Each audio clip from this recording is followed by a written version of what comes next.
Hello there. This is another edition of Delicate Balance. Thanks for tuning in. What we do here is we open up the phones every second Monday of the month to hear what's on your mind. Hopefully something related to spirituality, something that's helping you gain a foothold in your life. I happen to be a Christian, but the phone lines are open to anyone of any particular view. You don't have to even profess any particular kind of faith. It's just if you have a question, a comment, or something that's helping you in your life, we'd like to know about it. And the idea of the show is to open up lines of communication that ordinarily are stymied by people of different views who, for whatever reason, look at each other as being other than, and the conversation just never takes off. So that's what we've been doing. We've been doing it for about 11 years. And also the next few weeks, approximately between now and 7 weeks from now, you can go online and watch any show that you might have missed during your busy schedule, and just go to ctv14.com and look for the some kind of button or something in there where it says watch, and a big menu will come up of what you want to watch. And of course you'll want to watch this show because it's the best thing on. No, I'm just teasing. So we're going to wait for phone calls and sit here for 55 minutes in complete silence.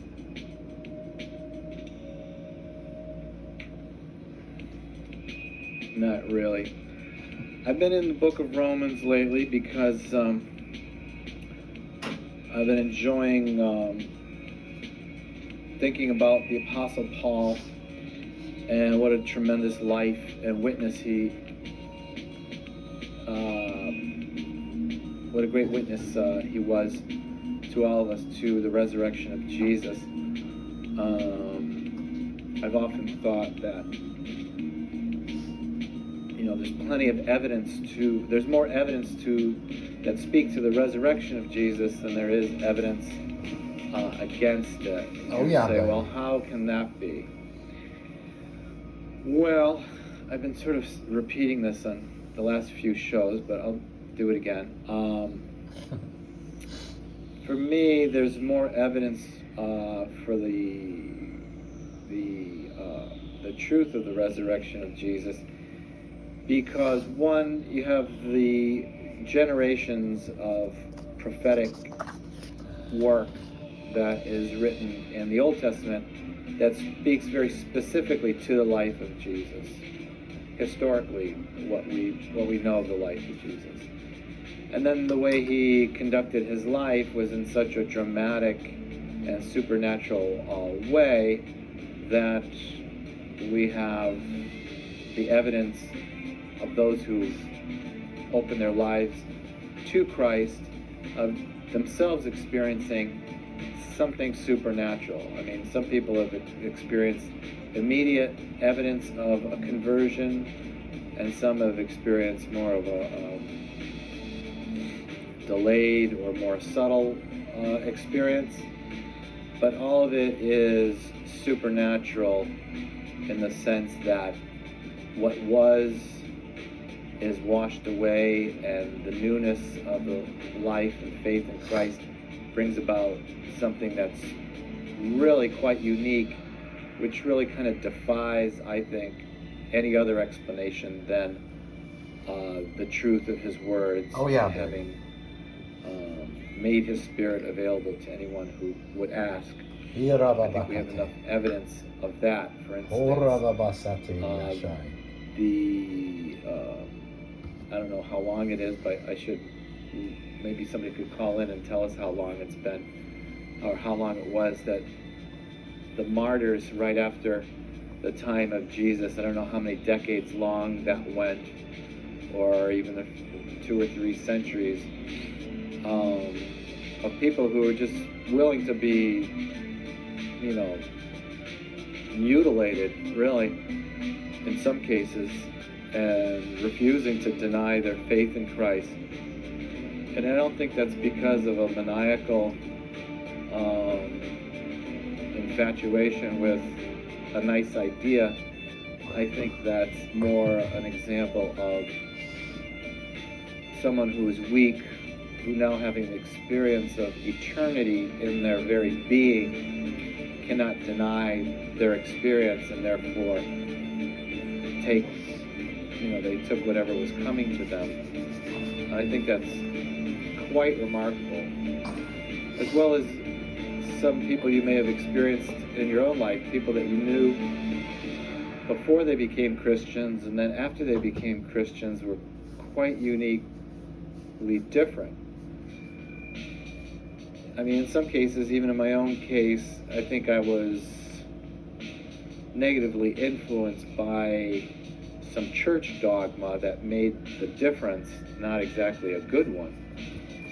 Not exactly. In fact, I think in some cases I caused great harm to people, not that I meant to, but, it was just kind of a unfortunate effect of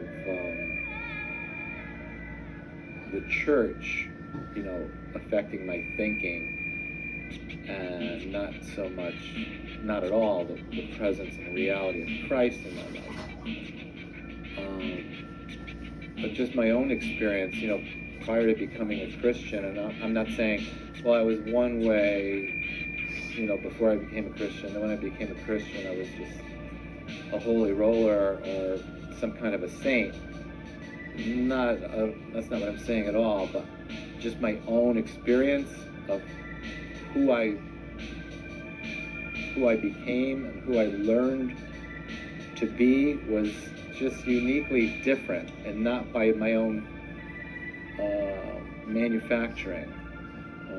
I mean, I would find myself in situations where I'd be depressed, sad, feeling like nothing was going on. It was kind of hopeless, and sort of just like kind of fall. And I remember one particular time where I was sitting in my car and I just kind of like hung my head, just like, I didn't know what to do. And then like all of a sudden it was sort of like in that submission, it's like I just got this tremendous sense of the presence of God, and just feeling light and full and empowered.